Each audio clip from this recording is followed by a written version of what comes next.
So I'm going to go ahead and get started and welcome us. And I want to welcome all of us with a deep breath. So let's all just take a minute here and just take a breath.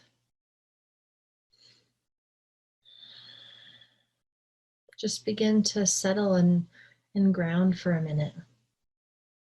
Just allow yourself to become aware in this moment of where you are, what you're doing right now, what you just logged into, that you're saying hello to people from all around the world and we're coming together for something.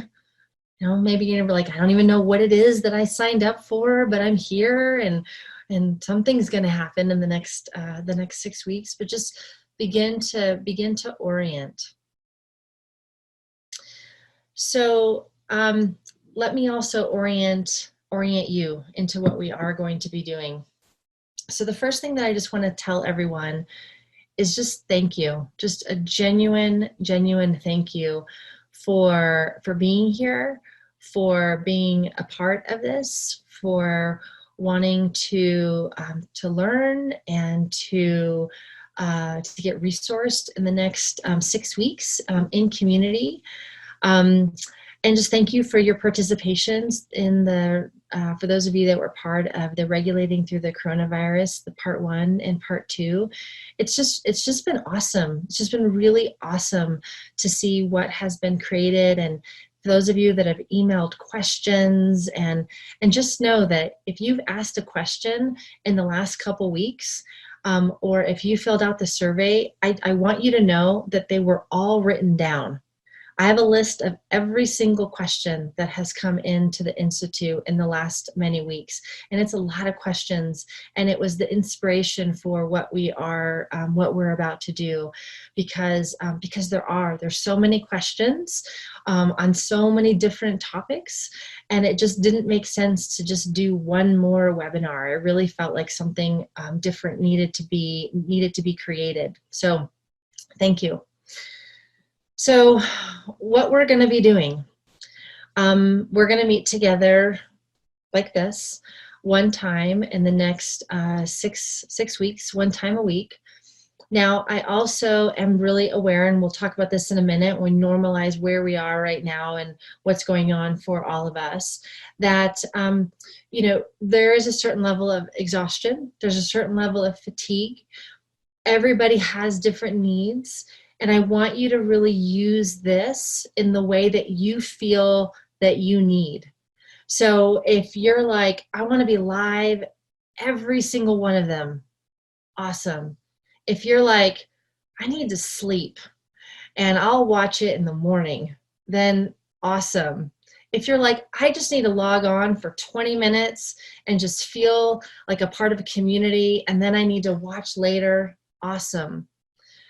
The reality also is that even though this is 6 weeks, there's a high probability that what we're experiencing is going to go on a lot longer than 6 weeks. And we don't even know if in the future we're going to have another wave of all of this. And so my hope is that what we're creating right now, that you're going to come back to this over and over and over again.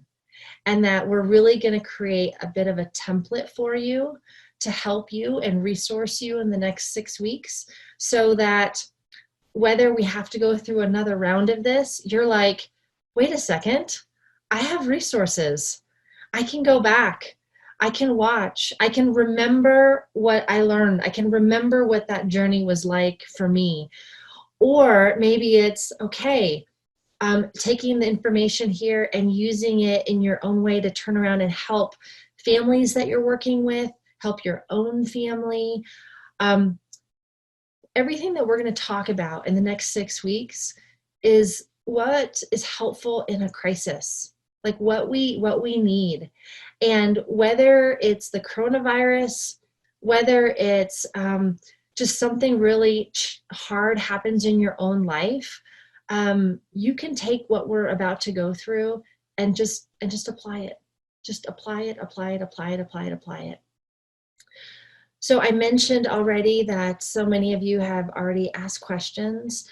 I want you to keep asking questions over the course of the next 6 weeks. So one of the things that I love about this platform instead of the other platform that we use for those of you that were part of the regulating through the coronavirus, did you know that I couldn't see any of you?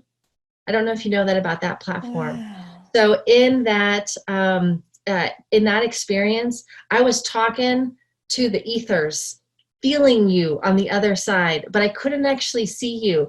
So now I'm like, hi, everybody. Like, it's so lovely to see your face and to feel this level of connection with you. And so I'm hoping that this will also help create a sense of community in a different way than those webinars were, although even though that we couldn't really fully see each other. I don't know if you were able to see each other. Could you see each other on those webinars?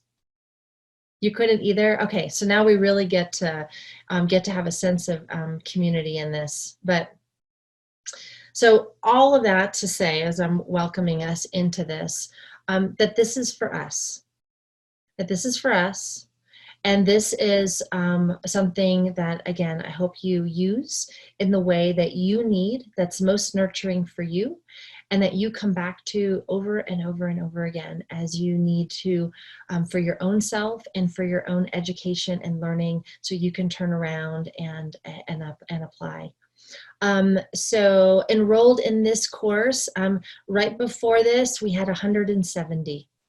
And we know that we're going to have more. So my guess is we'll be over 200 by the time that this, we get going in this, because there are people that that you may know after this that you say, please come join, or registration is not closed tonight because people can jump on and come back and watch the recordings. So yes, it's a big group from around the world that's all coming together for this right now. So ask questions, keep sending questions in between your topics, in between each class. We're going to chat back and forth here. We're going to make this interactive. So with that, let's begin the journey together. And let's just start with where we are, okay, which is a bit of normalizing. So we're all not having the same experience. Let's just start there. Everybody's experience is unique to who they are, and everybody's needs are unique to who they are. But what we all have in common is nervous system activation and dysregulation, and an attempt in our bodies and an attempt in our lives to manage and process through the different challenges that we are experiencing. Things are rolling out in different parts of the world in different ways. So even with that, the influences are different for all of us. And when we are going through something that is a crisis, or something that feels like an ongoing trauma, or feels like an ongoing challenge, the first place that we have to start is really acknowledging and recognizing the things that are similar and then what's different. If we expect everyone to behave the same, if we expect everyone to have the same thoughts about it, that's not how this works. So let's go back to a little bit of what we went through the regulating through the coronavirus part 1 and part 2. So I shared that when we perceive a threat or a challenge, that we're designed to do something about it. Okay, we're designed to get activated. This is normal, this is brilliant, this is healthy part of our physiology. And we're designed to go one of two ways. We're designed to rev up and go into a fight or flight response, or we're designed to withdraw and shut down and begin to pull away in a more protective stance. And since we have been going through this, we've been going both directions. So at times, if you think through your own experience, or more like feel through your own experience, there have been times when you have ramped up into anxiety, when you have ramped up into fear, when you've ramped up into, I'm going to do something about this, I'm going to take this challenge on. You've ramped up. And then there have been other times when you have likely had the thought, I'm done. Like, I'm just done. I'm tired. I'm exhausted. It's too much. I can't do this. I can't think straight. And you've begun to shut down and withdraw and collapse. And my guess is that you're still going back and forth. And then my guess is there are moments when you actually feel regulated. Like moments where actually you're having an I'm okay in this moment. And I think that's important to normalize also, because it's also okay to be okay right now. And it's okay to not be okay right now. And everything in between. So as I'm saying that, let's again just start with where you're at. And let's just type in, where are you now? Are you in anxious, fear mode? Are you shutting down? Are you exhausted? Are you all over the place? And just type it in. Where are you? So feeling down, so a bit more regulated today. Just sort of all over the place, depends, irritated, exhausted but hopeful, tired, revved up, more regulated, exhausted. And just notice as I'm saying this, right? It's like, yes, it's like a ping pong ball. Exhausted, feeling okay, then regulated, hypervigilant, then to okay. It feels like a roller coaster. So just notice this. We're all together and we're all feeling this. Anxious and like you're floating. So as we're just beginning to normalize and settle in, I just want you to hear the normalizing that just happened. Like, let yourself just register that all these people just typed in that, you know what, I'm having moments when I'm okay, and I'm having moments when I'm struggling. And it's really, really important that we let ourselves register that, because one of the hard things right now, even though we're talking about social distancing in a physical way, when we start to feel really dysregulated, with it sometimes can come a feeling of, I'm alone, I'm weird, I'm different, I should be different than how I am, I should act different than I am, I should be feeling different than I am, and with it can come self-judgment. So this is the baseline that we're all starting from, everybody. Everybody's struggling. That's the baseline. Everybody's struggling, and everybody's struggling to different degrees, on different days, in different moments. And that's the truth of where we're at. We are running a marathon, and we have no idea how long this marathon is going to last. No idea. We are daily getting new information that we are having to constantly adjust to. So let's normalize this next piece. How many of you've heard almost ad nauseum, create a routine, create a routine, create a routine, create a routine? A lot. And how many of you are struggling to create a routine, create a routine, create a routine, create a routine? How many of you are actually struggling with that?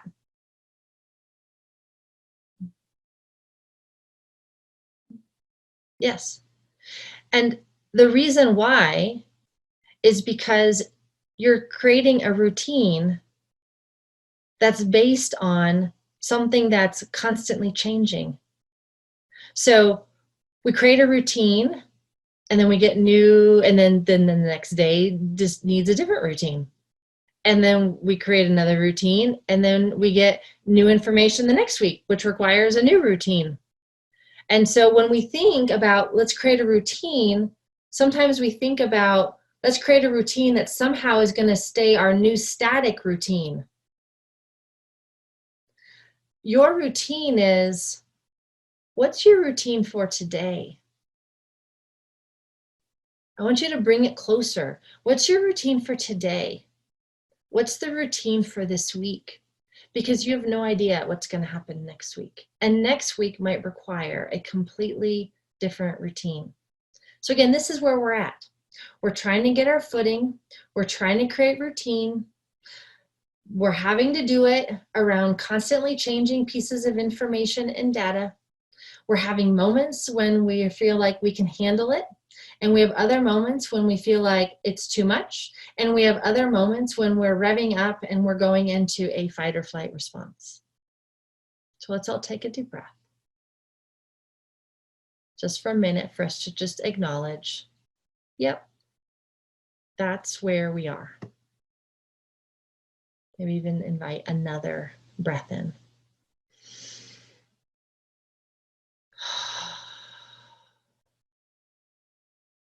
One more deep breath.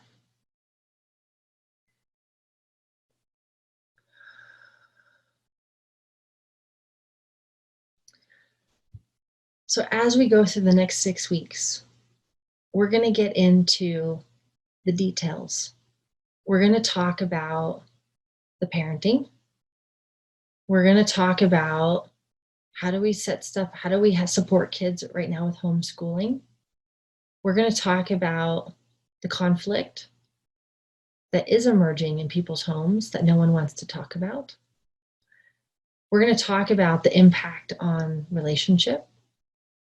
We're going to talk about how human beings are not designed to be this close to each other.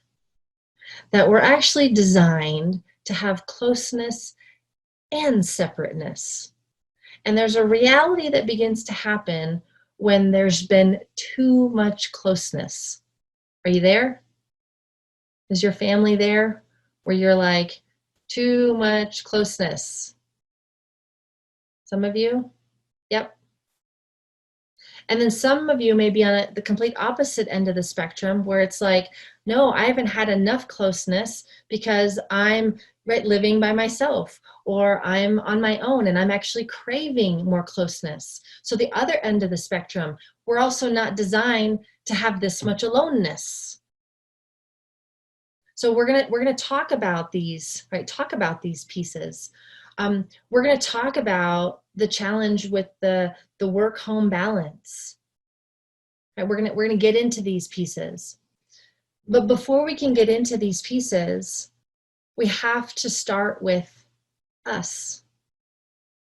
So I mentioned in part 1 and part 2, I mentioned this concept of becoming the external regulator, if you remember me talking about this.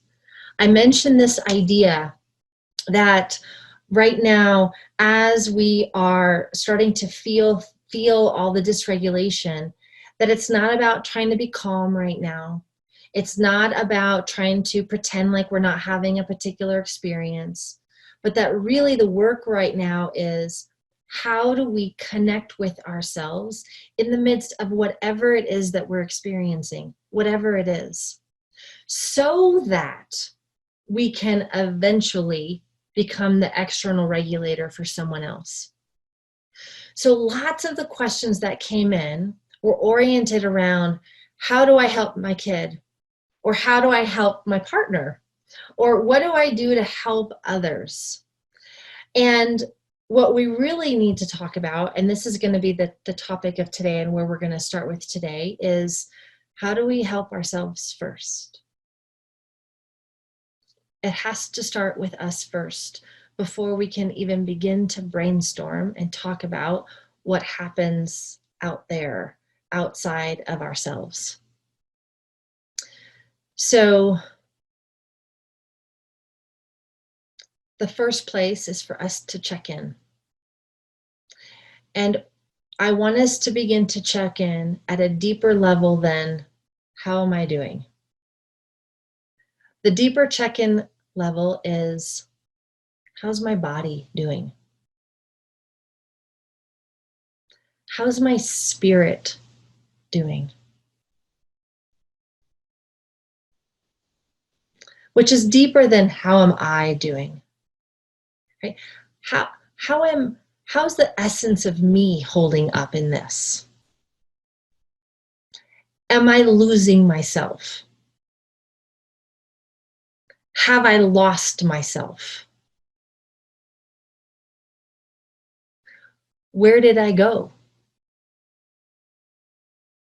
How do I come back? What does my body need? These kinds of questions. Deeper questions than just how am I doing? We're far enough in the process where we went through the initial shock and panic. And then we all, most of us anyway, went into the frenzy of orienting and doing and trying to, get our bearings. And then many people went into exhaustion and fatigue. And we're just now, for many people, coming out the other side where there's some waves of anger that are kicking in. There's some activation, like I'm over it, I'm tired, I don't want to do this anymore. So we're just at the point where we can start, because we have enough data. We've been through a cycle. We have enough data where we can really start to question and go, what's working for me and what's not working for me? What worked and what didn't work? And how am I really doing? Like, honestly, really doing. So I'm going to pause here. I'm going to see if anybody has a question at this point, or even just a comment about what I'm just beginning to say in the path that I'm starting to lead us down just a little bit here. Hi, Lisa. I have a question. Yes. So I think that I've definitely had moments of what you're describing. Mm-hmm. And I'm also experiencing, like, I'm one of the people that's like, I'm actually really appreciative of what's going on, because maybe, and again, my question was, I'm not sure if I understand what regulated means, but whatever I had before quarantine, like what I have now is way better for me than what I had before quarantine. Yes. So I'm just putting that out there of like, I'm getting a lot of value from this experience. And that doesn't mean every day is like, woohoo, right? Like there's definitely days where it's like, but it's still way better than what my normal used to be. So let's go back to what I said. It's okay to be okay, and it's okay to not be okay. And the question either way is, can I stay connected to myself in that? Can I stay, because it might be a weird thought to think, well, wait a second, if I'm doing well, how am I not connected to myself? For some people, that's a challenge. For some people, to be able to really be connected to themselves in the midst of feeling okay and acknowledging their okayness, that's challenging right now. Some people, as they're feeling okay, have with it guilt. Wait a second, why am I okay when I perceive others to not be okay? Is it okay for me to actually be okay? And then others are going, wait a second, I feel like I'm not okay, or I'm having moments of okay, and how do I connect to myself in this? So the baseline that we're all starting from, again, is how do we begin to connect with ourselves in whatever state that we're in, whatever is going on for us. And yes, if you have questions, feel free to go ahead and type them in the chat, because I can see them and I can incorporate them into what we're talking about also. So let's talk a little bit about the regulation, and I'll tie it in with this new question of the loss of self and ongoing trauma. So when we, again, perceive something challenging, when we perceive something as shocking to the system, and we move into a heightened state of activation to take the challenge on, when we start to get dysregulated, we start to get dysregulated on a continuum. Okay, so if you can imagine that, there's the difference between being a little anxious and, for example, a lot anxious. There's a difference between being a little shut down and a lot shut down. And as we start to move into larger and larger states of dysregulation, activation, you can even see this with my hands, we disconnect from ourselves. We become consumed and overtaken by the experience that we're having in our body. So all of a sudden, we become the anxiety. We become consumed by the fear. We become the rage. We become the sadness.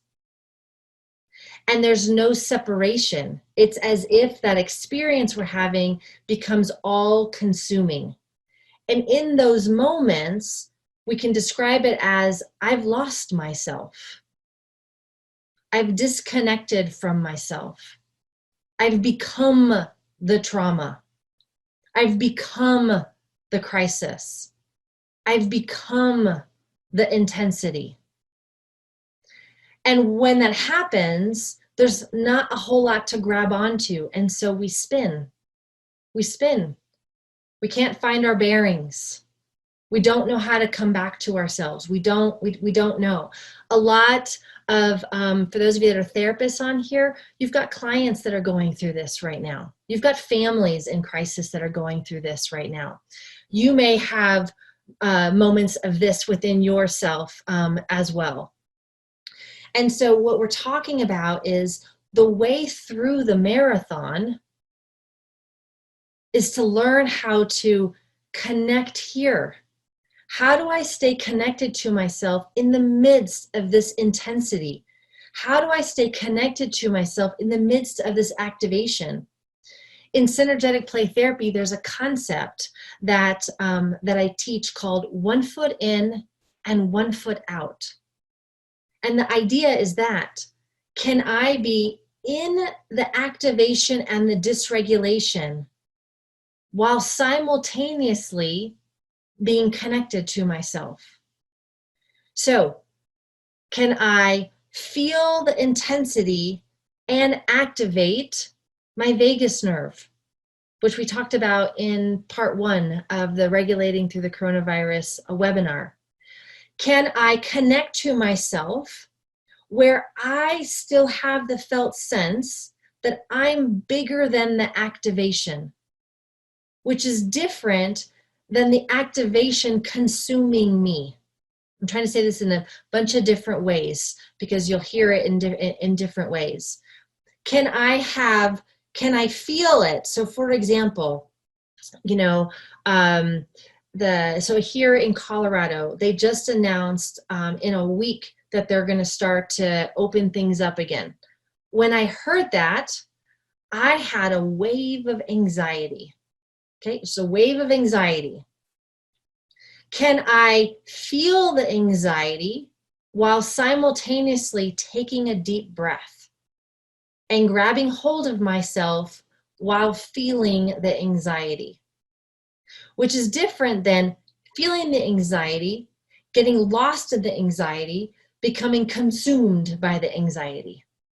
There's a difference. It's a really, really significant and profound difference.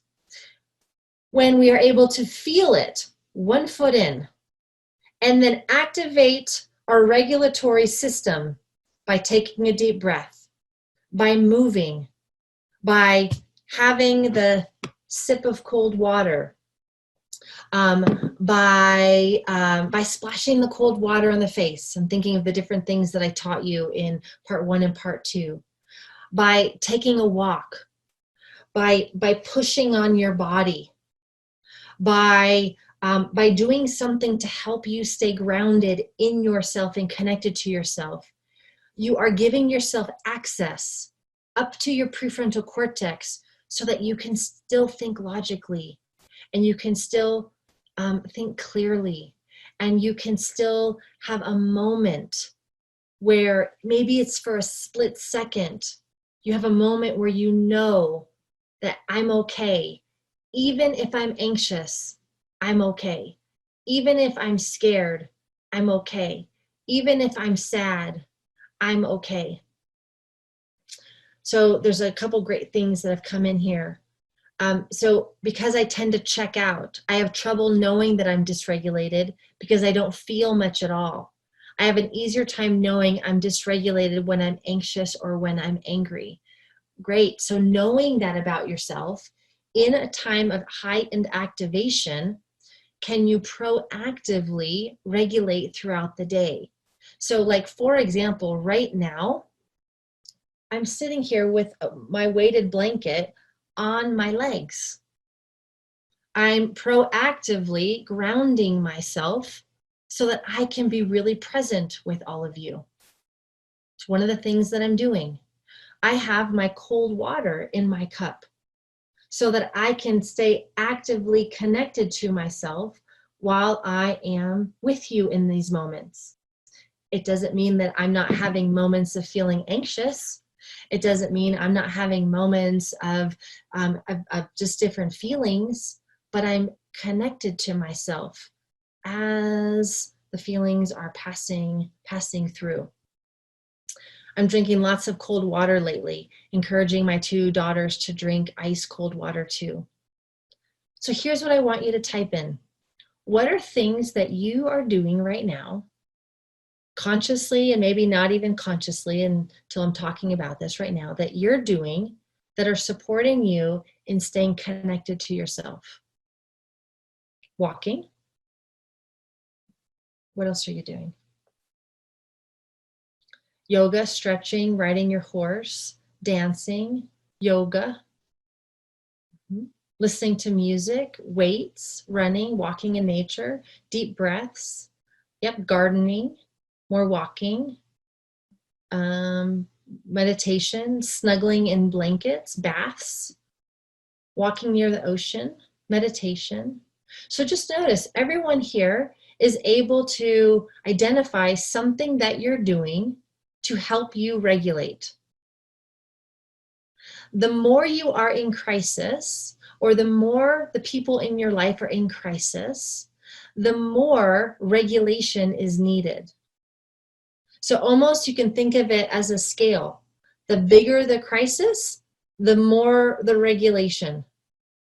So right now, so if you're going through a wave where you're feeling okay, you may not need to regulate as much. If you are going through, I'm having a hard day, up the regulation. If you're noticing that you are having a hard week, or you're starting to get, starting to numb out even more, or you're starting to, forget things, you're starting to lose track of time, those kinds of things, up the regulation. Those are all the signs and the clues in your body saying more is needed, more is needed, more is needed. So going back to those questions, what does my body need? How am I doing? And when I say I, how's the essence of me doing? What does that part of me need? So I'm going to say something here that is going to be repeated and extended when we start to talk about how do you start to work with all the different things at home.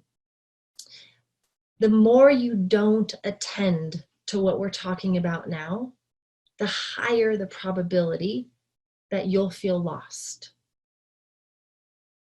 The more that you don't allow yourself to go, what does my body need? Like, what do I need to run the marathon? Which is different than, what does everyone else need around me? And let me take care of everyone else's needs first. And then I'll make sure that I attend to mine on the back end when I have a little bit of time, maybe. You're not going to be able to run the marathon unless you put yourself as a super, super high priority right now. And more importantly, You won't be able to help other people run the marathon unless you put yourself as a high priority. Whether you're a parent, whether you're a teacher, whether you are a therapist, whether you are just in any kind of profession where you're helping someone, you are on the front line right now. You are. Which requires a higher degree of how am I doing? So I want to say this, and I want to say this over and over and over and over again until it really lands, that you are a priority. And sometimes we need someone to give us permission to make ourselves a priority. Here is your permission to make yourself a priority. If you don't, you're not going to run the marathon very well. If you don't, you're not going to be able to help the other people in your life the marathon very well. So I'm just going to pause here. As I say that, I want you to chat in. I want you to type it in. What's it like to hear that?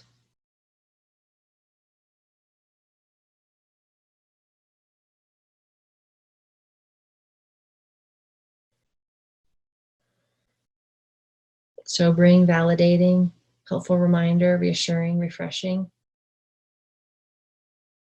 calming, hopeful, freeing, challenge to make yourself a priority, remove some of the guilt, great reminder.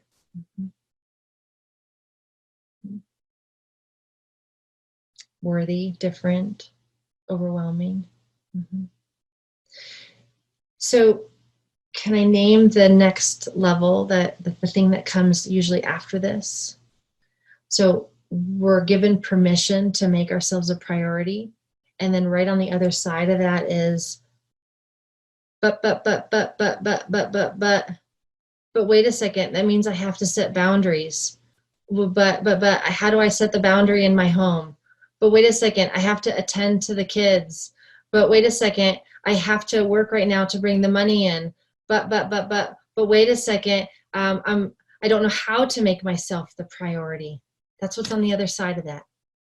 Great in theory, challenging in practice. How do I actually do it? So let's have that part of the conversation. How do you actually make yourself a priority? And the first one, which we've already said, is you have to know what the needs are. And if you check in with yourself and the answer is, I don't really know what I want. I don't really know what I need. If you hear yourself say that, my encouragement is to move. Right? If you're having a hard time orienting to what do I need, move. Go take a walk. Find some movement. It simply means that there's an overwhelm going on and things feel so and things need to get a little bit more organized in your body for you to be able to grab hold of, yes, this is what I need. So when you feel lost, when it's hard to identify your needs, move. The other thing with the movement, ground. So push on your arms, push on your legs, push against the wall. Go find a kid and ask a kid, if there's a kid in your home, to lay on top of you. Go ask your honey to lay on top of you. Find some way to get pressure to help you back into your body so that you can actually feel, what is it that I need right now? So that's the first one, is we can't make ourselves a priority if we're not in our bodies, because we won't know what we need. So what does it take for you to get into your body? So everyone take a deep breath. And we're actually going to do something right now to actually help you. So I'm going to ask you to follow along with me, and I want you to notice something. So I want you just to take one arm, and I want you to start at the top of the shoulder, and I want you just to squeeze down the arm. However it feels to you, however it feels good. You might even find yourself wanting to push on your arm, rub your arm. Okay. Maybe even put your hand out. Okay. Now I want you to drop your arms down, and I want you to tell me what's the difference between the arm that you just rubbed and your other arm. What's the difference? You can actually feel it. Exactly. You can feel it. It's there. It's tingling. The one that you touched feels solid. The one that you didn't rub actually feels tense, more alive. So you actually woke your arm up so that your arm could actually register something. So that is a felt sense experience right there for you to get what I'm talking about. When you're not able to orient, when you don't really know, when you're feeling lost, when you're feeling overwhelmed, when you bring pressure into your body or you move, you're waking that part of your body up, which then allows you to access the information that it's holding inside. So go ahead and balance yourself out, and you can do the other arm. Go ahead and wake that arm up too.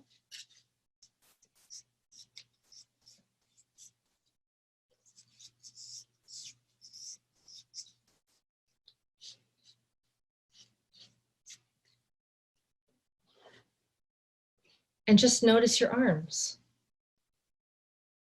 Just notice your arms. There's a difference.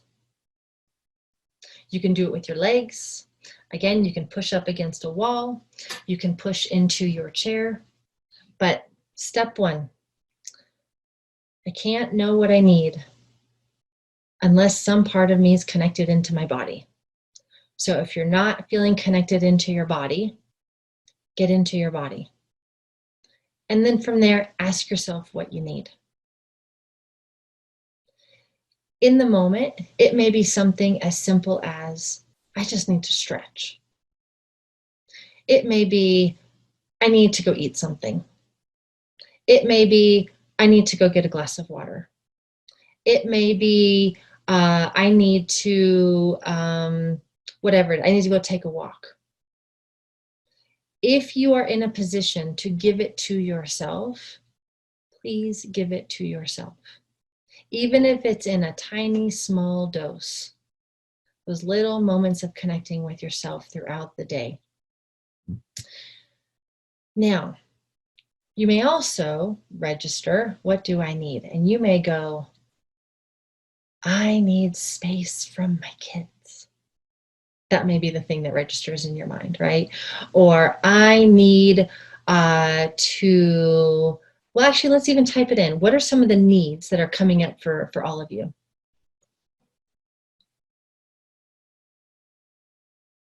I need a day off, a creative outlet, space from your kids, quiet, prayer, rest, just to get out of the house, a day off, a week road trip, to feel confident, less emails to answer, travel, a day in nature, disconnect from the net, more sleep. So rather than focusing on creating this whole new routine, which, as I said at the beginning, your routine is going to fluctuate. I really encourage you to replace the word routine with rhythm. It's not about getting into a routine. It's about creating a rhythm. And a rhythm changes.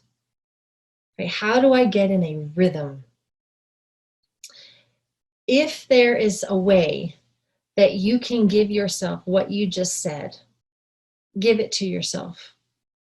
Make that a bit of a priority, which may require setting of the boundaries. It may require ruffling some feathers. It may require dealing with some guilt.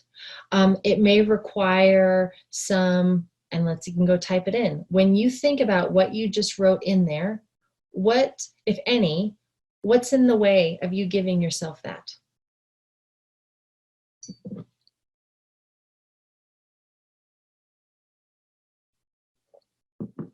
Guilt in isolation, deadlines, shoulds, financial fears.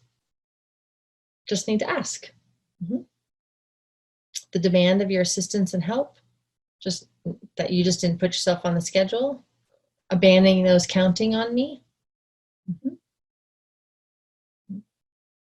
So I think the answer is me.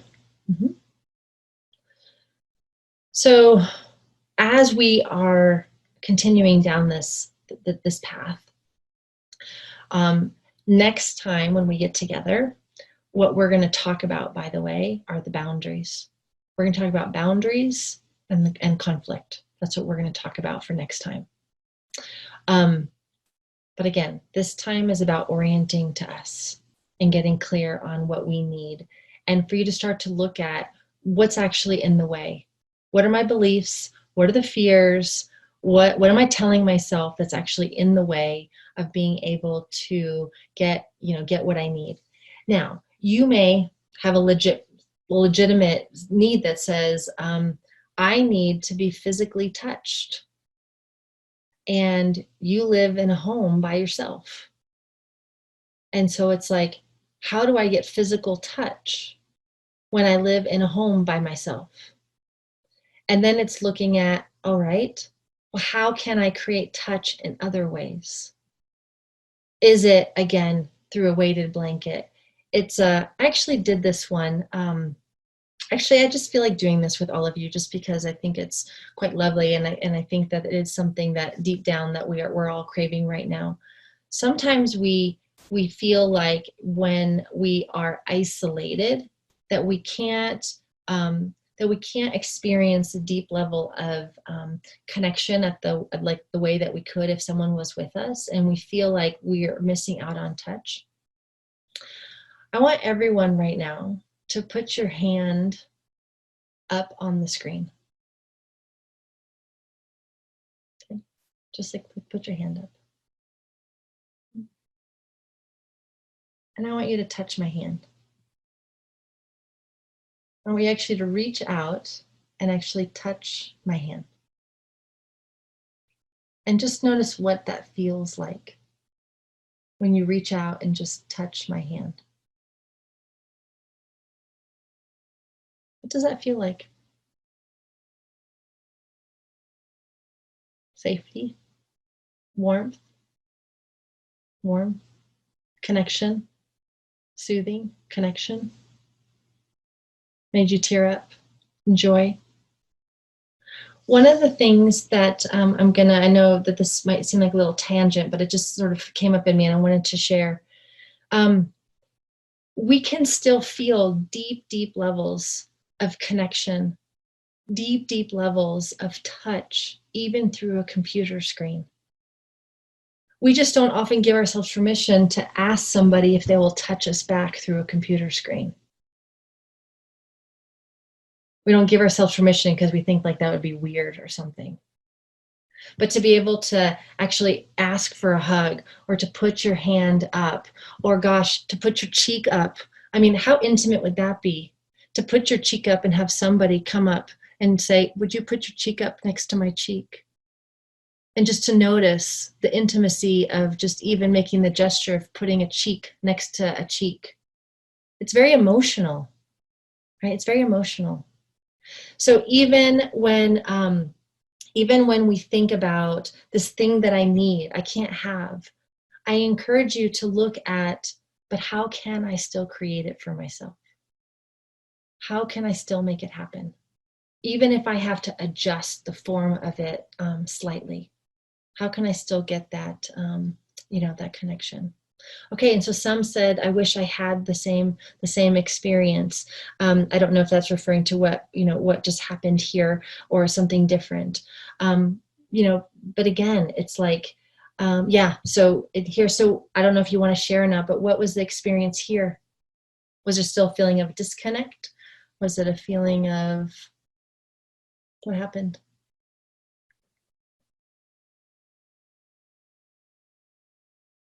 And if you don't want to answer, that's totally fine too. Again, part of this whole thing, disconnect. Online just doesn't do it for you. Yeah. So it's like finding different ways that keep meeting the need.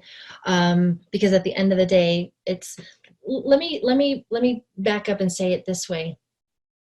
It's not so much about the activity that we're doing. It's more about the intention. When we say I'm just going to check in with my body, and I'm just going to check in and see how I'm doing. Like, again, how's my spirit doing? How's the essence of me doing? Have I disconnected from myself? Am I connected to myself? Like, where am I? Where am I in all of this? When we give ourselves permission, that is a deep moment of self-care and self-love. Simply the act of asking that question. It's a deep moment of connection. And whatever we decide to do after that almost doesn't matter. It's about the intention then to do something to take care of the self. And that's ultimately the important part. So whether you decide, I really need a glass of water, or I need to go hug a pillow, or I need to go take a walk, or I need to go take a shower, or I need to do some yoga, it's about your intention in doing it that affirms to yourself that in the midst of this chaos, in the midst of this crisis, in the midst of all the demands, in the midst of everyone tugging at me, I'm important. I'm important. And my needs are important. And if I'm in any kind of a caregiver role or a helping role, I must attend to this part of my experience. Otherwise, I can't actually be helpful. So let's all take another deep breath here, feet on the floor.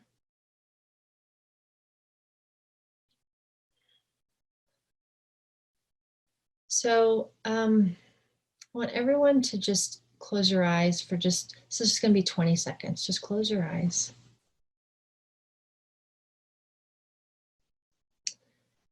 And I want you to ask yourself that question again. Like, how's my body? What does my body need? How am I doing really? And I want you to see what you need.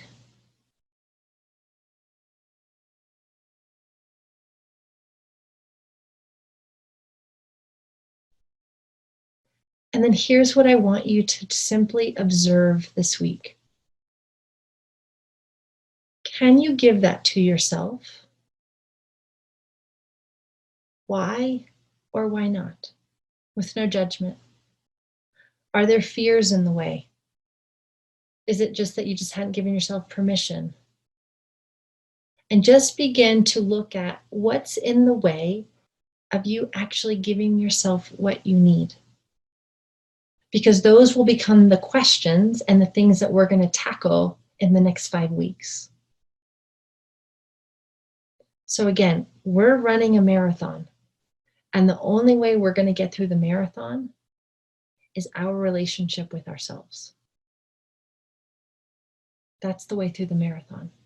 How do I stay connected to me while I am running this never-ending marathon? So I have to start here. So for those of you that are chatting and typing in, what is something from this hour that's touching you, or as a reminder for you that's useful to you? Just allowed to be a priority, permission. It's not about the activity you're doing. It's about the intention, just a deeper check-in, just the what's in my way. The squeezing arms activity is so simple. Just taking the time, rhythm over routine, creating a rhythm instead of the routine. Yeah, paying attention to your body more consciously. Moving, walking, just needing to let some things go, connecting with your body first if you're feeling lost, creating the rhythm, finding alternative ways to find touch. Yeah, beautiful. So a couple things that you're going to find on the platform for you.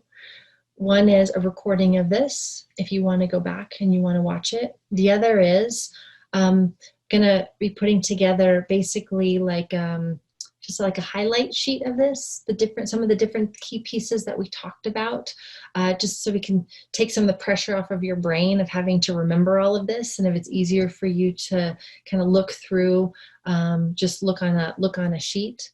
That should all be up within 24 hours. And then if you have questions or things that start to emerge between this week and next week, please just email, just send them. Send the thoughts, the questions, just send them to the Institute. I promise you, every one of them is being read, and they're being organized in a way to help us get through these 6 weeks. So where is it going to be up? So the same place that you logged in for where your course is, all of that's going to be, it'll be right in there in your platform. Yes, I don't mind if you share the summary sheets with your colleagues. And also as a reminder, if you just went through this and went, oh my gosh, I really can think of a couple people that really should have been on here tonight. You know, we're not closing registration. So people can jump on and join at any point in this process. Okay, beautiful, beautiful people, wherever you are in the world. Thank you for showing up tonight. We begin the journey here. And yes, you can still access part 1 and part 2. Bye, everyone. You are a priority.